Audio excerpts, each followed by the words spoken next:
नमस्कार। आज हम सीधी कोर पर विवर्तन देखेंगे। माना तरंगदैर्ध्य लैम्डा वाले एक वर्णी प्रकाश स्रोत से आलोकित रेखा छिद्र S से एक बेलनाकार तरंगार्क W' तीक्ष्ण सीधी कोर OD पर आपतित होता है। सीधी कोर से रेखा छिद्र की दूरी A है तथा दूसरी तरफ B दूरी पर पर्दा रखा हुआ है, अर्थात OS बराबर A और OP बराबर B। ये OS बराबर A है और OP बराबर B है। ये स्ट्रेट एज है और ये स्लिट है आपकी, और ये पर्दा है।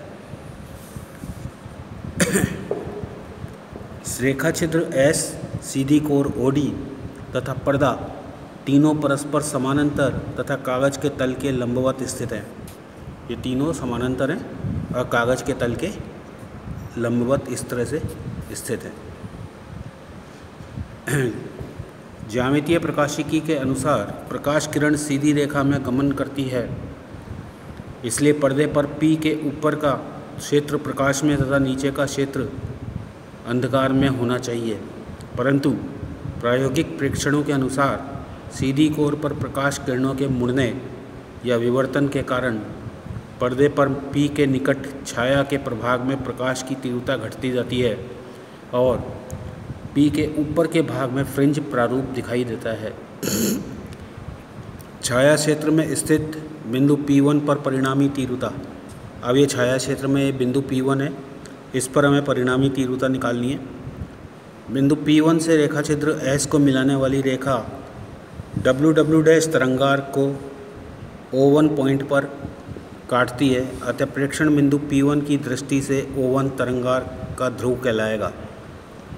इसलिए संपूर्ण तरंगार्क W' को दो भागों में WO1 और O1W' में विभाजित किया जा सकता है और भाग OW' अवरुद्ध होने के कारण बिंदु P1 पर प्रकाश की तीव्रता तरंगार्क के भाग OW के कारण होती है। P1 पर परिणामी आयाम EO तरंगार्क के भाग OW या O1W माइनस O1O के कारण कुल आयाम।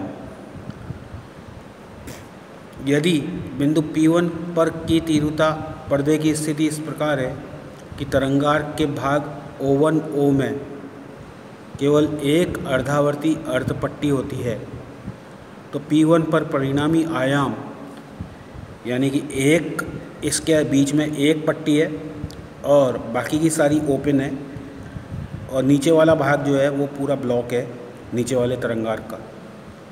तो तरंगार्क के भाग O1O में एक अर्धावर्ती पट्टी के होने के कारण P1 पर आयाम EO minus EO2 plus EO3 minus EO4 and so on. It is equal to minus EO2/2, जहाँ तरंगार्क के प्रथम द्वितीय तृतीय अर्धावर्ती अर्धपट्टियों के कारण P1 पर आयाम क्रमशः EO1, EO2, EO3 आदि हैं। अतः P1 पर परिणामी तीव्रता EO square equal to EO2 square हो जाएगी, दैट इज़ I2/4। अब यदि बिंदु P1 को और दूर ले जाएं, नीचे ले जाएं छाया क्षेत्र में, तो तरंगार्क के O1O के बीच में दो अर्धावर्ती अर्धपट्टी स्थित हों, अर्थात सीधी कोर के द्वारा ऊपर के भाग की दो अर्धावर्ती पट्टियां अवरोधित हो जाएं, तो P1 पर परिणामी आयाम तीसरी, चौथी, पाँचवीं ये पहुंचाएंगी। तो आपके पास में P1 पर परिणामी आयाम क्या हो जाएगा, आपके पास में EO3 minus EO4 plus EO5 and so on. It is equal to EO3/2 तथा P1 पर परिणामी तीव्रता EO square that is EO3 square. इस तरह P1 बिंदु जैसे जैसे ज्यामितीय छाया क्षेत्र में नीचे विस्थापित किया जाता है, सीधी कोर तरंगार्क के भाग O1O की अधिकाधिक अर्धावर्ती अर्धपट्टियाँ ढकती जाएंगी, जिससे P1 पर प्रकाश की तीव्रता कम होती जाएगी और छाया क्षेत्र में P1 की स्थिति यथेष्ट अंदर होने पर P1 पर तीव्रता लगभग शून्य हो जाएगी। तीव्रता दूरी के साथ परिवर्तन दिखाया है, ये देखिए, ये P1 पॉइंट है, ये P पॉइंट है, ये तीव्रता इस जैसे जैसे अर्धावर्धी अर्धपट्टियों की संख्या बढ़ रही है, जो कि रोकी जा रही है सीधी एज के द्वारा, वैसे वैसे तीव्रता का मान कम होता जा रहा है और लास्ट में ये 0 को प्राप्त हो रहा है। छाया क्षेत्र की परिसीमा पर स्थित बिंदु P पर परिणामी तीव्रता, ये परिसीमा पर स्थित बिंदु P है। इस पर तरंगार्क पर लंब डालेंगे तो हमारे पास में O बिंदु पर काट रहा है, तो O बिंदु इसका ध्रुव हो जाएगा। संपूर्ण तरंगार्क के अर्ध भाग WO के कारण बिंदु P पर विक्षोभ पहुंचेगा और शेष OW डैश भाग स्ट्रेट एज के द्वारा रोक लिया जाएगा और अवरुद्ध होगा। अतः बिंदु P पर परिणामी आयाम तरंगार्क के अर्ध भाग WO के कारण कुल आयाम, और it is equal to EO1 minus EO2 plus EO3 and so on, that is EO1 is by 2। अतः P पर परिणामी तीव्रता I1 is equal to EO1 square by 4 या I0 बाई 4। यह तीव्रता प्रथम अर्धपट्टिका से P पर तीव्रता की 1/4 होगी। अब प्रकाशमय क्षेत्र में स्थित बिंदु P2 पर परिणामी तीव्रता। अब एक बिंदु जो कि प्रकाशमय क्षेत्र में स्थित है, इस पर अपने को परिणामी तीव्रता निकालनी है।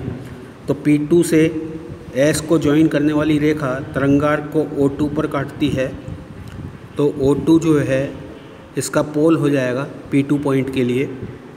अब हम क्या देख रहे हैं कि तरंगार्क को हम O2W और O2O दो भागों में बांट सकते हैं, जबकि OW डैश के कारण कोई भी तीव्रता नहीं पहुंचेगी क्योंकि स्ट्रेट एज के द्वारा रोक ली गई है।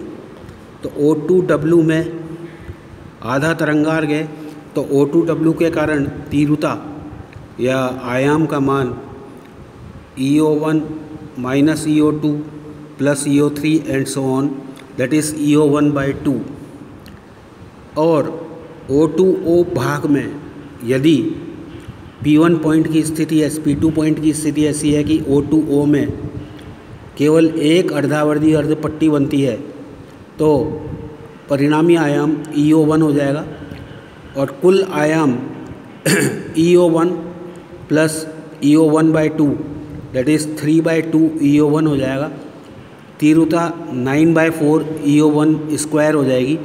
तो अपन क्या देख रहे हैं कि तीव्रता का मान उच्चिष्ट प्राप्त होता है यहाँ पर पहला, क्योंकि तीव्रता का मान 9 टाइम्स बढ़ गया P पर जो तीव्रता है उससे, ये उच्चिष्ट प्राप्त हो गया। अब इसके बाद में मान लीजिए P2 पॉइंट की स्थिति ऐसी है कि O2O के बीच में दो अर्धावर्ती अर्धपट्टी बन रही हैं, तो परिणामी आयाम EO1 माइनस EO2 हो जाएगा और इस आधे तरंगार्क के कारण है EO1 बाई 2। तो हम क्या देख रहे हैं, यहाँ पे निम्निष्ट बन रहा है क्योंकि EO1 माइनस EO2 जो है ऑलमोस्ट 0 के बराबर है। तो WO2 इस तरंगार्क के कारण बिंदु P2 पर निम्निष्ट प्राप्त होगा, जो कि इस चित्र में दिखाया गया है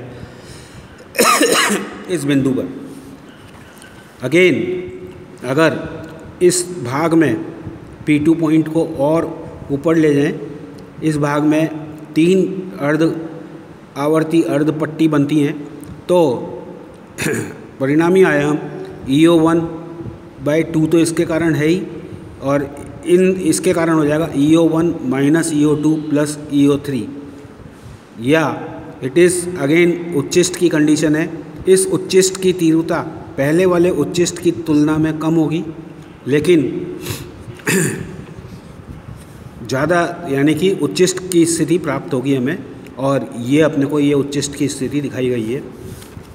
अगेन अगर इसके अंदर 4 पट्टिकाएँ बनती हैं तो फिर से निम्निष्ट प्राप्त होगा, या दूसरे शब्दों में विषम संख्या में अगर अर्धावर्ती अर्धपट्टी बनती हैं तो उच्चिष्ट, और सम संख्या में अर्धावर्ती अर्धपट्टी बनती हैं तो हमें निम्नलिखित प्राप्त होता है। अब इसकी फ्रिंजों की स्थिति और फ्रिंज अंतराल के बारे में अपन नेक्स्ट टर्न पर डिस्कस करेंगे। Thank you.